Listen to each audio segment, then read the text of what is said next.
Olá, seja muito bem-vindo a este humilde canal. Se você não me conhece ainda, eu sou o Davi. E aqui a gente tenta fazer os vídeos para despertar as pessoas sem lado partidário nem nada do tipo, apenas mostrando a realidade que está aí, mas que poucos enxergam.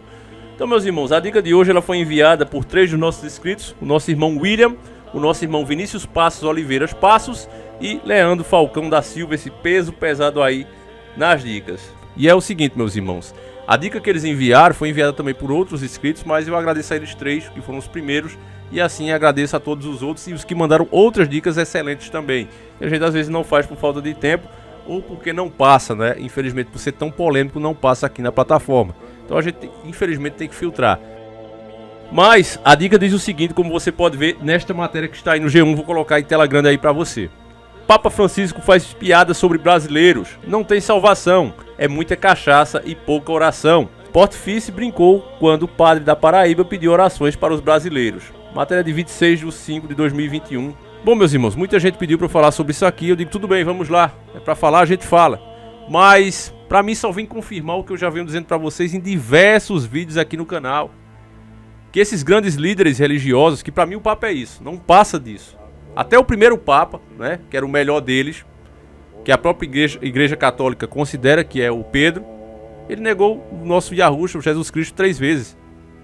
Toda honra e toda glória tem que ser dada ao Senhor, não a homens. Homens são meros instrumentos.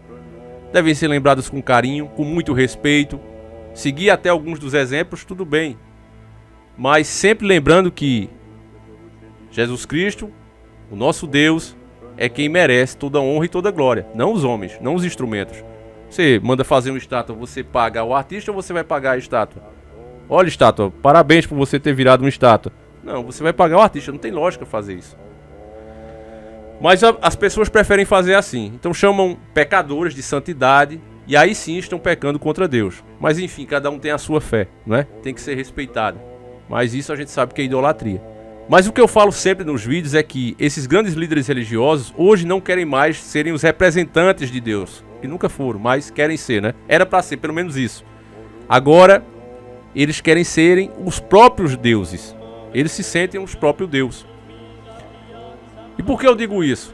Porque a nossa religião, o cristianismo, ela ensina que todo aquele que se arrepende, nova criatura é. Não importa o pecado, porque para Deus não tem pecado grande nem pequeno. Mas quando você se arrepende de verdade, você não quer mais, nunca mais fazer aquele pecado, você vê como aquilo é errado, embora até você faça de novo, mas você sabe que aquilo é errado. Você sente isso no seu coração e você se envergonha do pecado. Então você está arrependido. A partir dali, você é uma nova criatura. Mas o Papa, mesmo sendo uma brincadeira, porque ou ele é Papa ou ele é comediante, não é? Se for pra ver comédia, a gente prefere ver aqui os cornos que tem aqui pelo YouTube. É muito melhor, é mais engraçado pelo menos. Hoje a gente tem presidente fazendo piada, a gente tem governador, prefeitos fazendo piada. Os políticos hoje pensam que são humoristas. Estão inclusive engadizando o povo fazendo isso. Não, eu faço uma piada, uma brincadeira, dou um fecho num repórter e dessa maneira eu vou empurrando com a barriga. O povo tem que parar com esse pensamento, tem que parar de rir dessas bobagens que esses caras estão fazendo, porque eles já aprenderam isso. Eu faço uma piada e fico popular. Então eles têm que decidir o que são. Se são políticos, se são líderes religiosos ou se são palhaços. Eu acho que são palhaços. Mas... então esse Papa faz essa brincadeira aqui. Vamos ver juntos. Vou botar a tela grande. Matéria do G1. Ó, Santo Padre reza por nós brasileiros. Foi outro padre também, que é aqui do Brasil, né? Parece que é do Ceará. Ou da Paraíba. E foi lá. Vocês não têm salvação. É muita cachaça e pouca oração.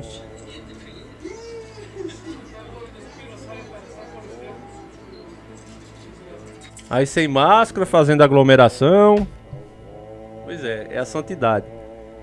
Esse Papa, eu já fiz diversos vídeos aqui, se reunindo no Clube Bilderberg, indo contra os ensinamentos da própria Escritura. Esse cara devia ser tudo, menos Papa. Ele é um verdadeiro antipapa, na verdade. Não é porque os outros ainda disfarçavam.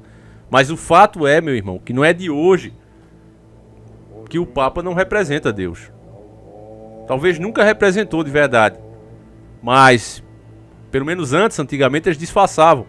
Mas nas últimas décadas para cá, isso mudou demais, meus irmãos. Não é uma coisa exclusiva só desse Papa. Só para você ter uma ideia do que eu estou falando, veja essa matéria aí que foi feita entre 2003 e 2004, na passagem de 2003 para 2004. E veja o que é que o Papa da época, o João Paulo II, falou sobre a nova ordem. Matéria da BBC Brasil. Papa pede nova ordem mundial em discurso de Ano Novo. Repito, isso foi em 2003 para 2004. Em sua tradicional mensagem do Ano Novo, o Papa João Paulo II disse, nesta quinta-feira, que o mundo precisa de uma nova ordem internacional para resolver os conflitos e assegurar a paz. Para o Papa, esta nova ordem poderia se inspirar nas Nações Unidas. E aí, meu irmão? Contra fatos, existe argumento ainda? Porque isso aí é fato. Eu sempre procuro trazer aqui para vocês fatos baseados em matérias que a própria mídia podre está falando. A gente descontamina ela e passa a informação. E depois a gente vem com raciocínio. Então você está vendo que não é uma coisa desse Papa, daquele outro Papa. Se você for ver declarações, atos que esses caras cometeram, alianças, vocês vão ver que vai totalmente contra a religião que eles dizem representar. Vai totalmente contra. E sempre foi assim. Sempre foi assim. A diferença, eu repito, é que agora as coisas estão sendo feitas assim, às claras, debaixo da luz dos olhos de quem quiser ver. O que era subliminar, meu irmão, hoje está deixando de ser. Porque de tanto falarem sublimamente, a ideia foi entrando na cabeça das pessoas. Eu, sinceramente, família, hoje eu tenho medo da velhice. Eu tenho medo da velhice. Por quê? Eu tenho esse medo. Porque a geração da minha mãe, dos meus pais, né, que é anos 70, hoje ela está na mão do pessoal que nasceu aí em 80, 90, né, como eu. E eu, no meu caso, vou estar na mão da geração mais nova. Nasceram em 2000, 2010, né? É o que é provável que nós que temos hoje 30, 35 anos, vamos estar na mão dessa futura geração. E não se trata da educação que a gente dá ao nosso filho, né? O meu filho, graças a Deus, é uma boa pessoa. A mesma criação que eu tive, eu passo para ele. Mas o medo é a geração geral. Vai ser o médico que vai te atender, vai ser o juiz que vai julgar uma futura causa sua. Entende, irmão? Vai ser aquele guarda que vai estar ali no trânsito. Como é que vai ser essa nova geração? E pior, né? A gente vai estar debilitado, porque a gente vai estar velho. Então, eu tenho medo. Eu estou falando isso aqui para vocês, como eu digo. Eu não faço roteiro para fazer vídeo. Eu pego as notícias e vou falando. Sabe? Falo de coração mesmo, família. Esse é um medo que eu tenho. Sabe? De ficar velho. É o mesmo que um personagem chamado Toguro, de um desenho muito bom que eu gostava, era Yu Yu Hakusho. E ele falava que o medo dele não era que aparecesse alguém mais forte do que ele. Era que ele não tivesse na melhor forma física dele quando esse oponente aparecesse. Era um desenho de luta, não é? Então, o exemplo era dado sempre assim, né? Em termos de luta mesmo. Tanto eu quanto você estamos no auge. Nós estamos muito fortes. Mas o tempo deveria parar. Por quê? Eu tenho medo. O meu medo não se refere ao aparecimento de alguém mais forte do que eu. O meu medo é de que eu esteja fraco no momento em que aparecer alguém mais forte do que eu. E isso dói muito.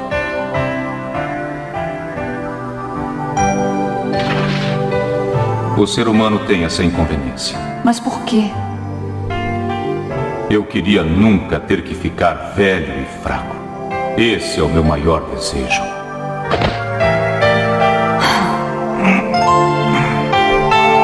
Se você envelhece, eu também envelheço. Por que não aceita isso?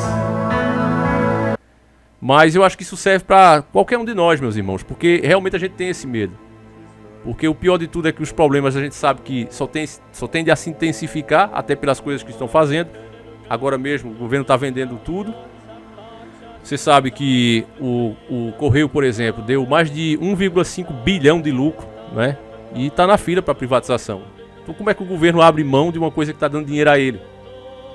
Vai abrir mão porque os patrões que bancaram a campanha deles querem comprar, querem ser donos, na verdade, desse serviço. Porque vai ser entregue o próprio Bolsonaro já falou, O Correio não devia ser nem privatizado, tinha que ser extinguido e passado a concessão para essas empresas internacionais.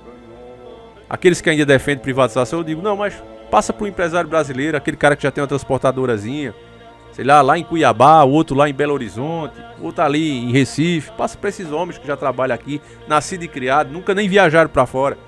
Mas não, eles vão passar para esse monopólio que é do Estado, eles passam para 2, 3 empresas internacionais que vão levar o lucro, o nosso dinheiro, o nosso patrimônio daqui para lá. Ganham dinheiro aqui e vão comprar casa, vão gerar emprego, tudo fora. O povo não percebe isso, é por isso que o país só empobrece. Aí eles mostram números para vocês que não, mas a economia está indo bem, mas a economia de rico. O pobre está perdendo a qualidade de vida dele. Você vê que isso está acontecendo ao longo dos anos. Cada vez mais o pobre está comendo menos, está consumindo menos.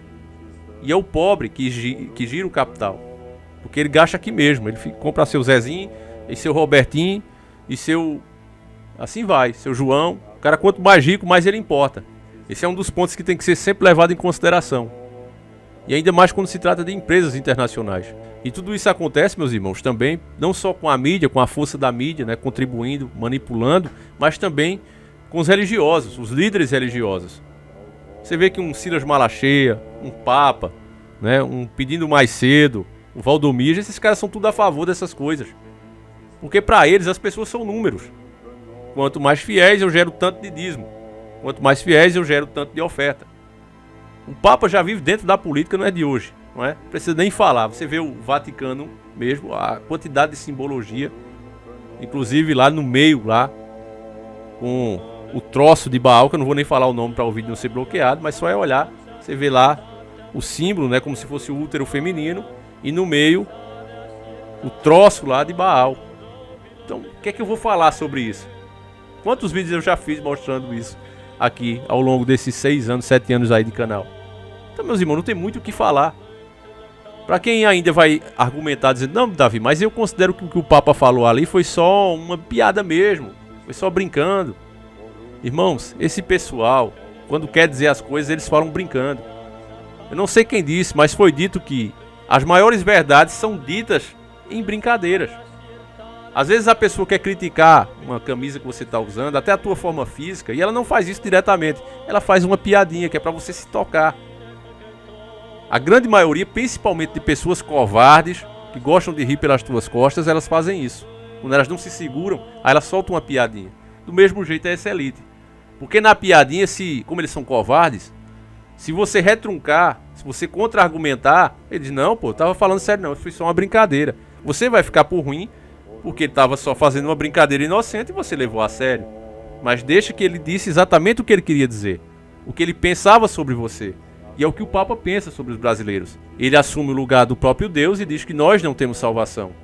Um povo pacato, um povo trabalhador, que já deveria ter se levantado há muito tempo, mas justamente por Deus ter nos ensinado que a gente deve perdoar diversas vezes, que a nossa recompensa não está nesse planeta, não está nessa vida. As pessoas entendem isso e na hora que elas pensam em fazer alguma coisa, elas aguentam mais um pouco. E ele, como Papa, deveria reconhecer isso, mas não. Porque a última coisa que ele está de fato representando ali é Deus, meus irmãos. Faz muito tempo isso. Enfim, eu gostaria de saber a tua opinião sobre isso, tá certo, meu irmão? Você acha que foi de fato só uma brincadeirinha inocente? Ou você concorda comigo que é justamente nas brincadeirinhas inocentes que pessoas como esse Papa dizem o que realmente pensa? Deixa aí nos comentários, eu faço questão de ler. A gente volta amanhã, se assim o Criador permitir. Fiquem todos com Deus, um abraço e tamo junto.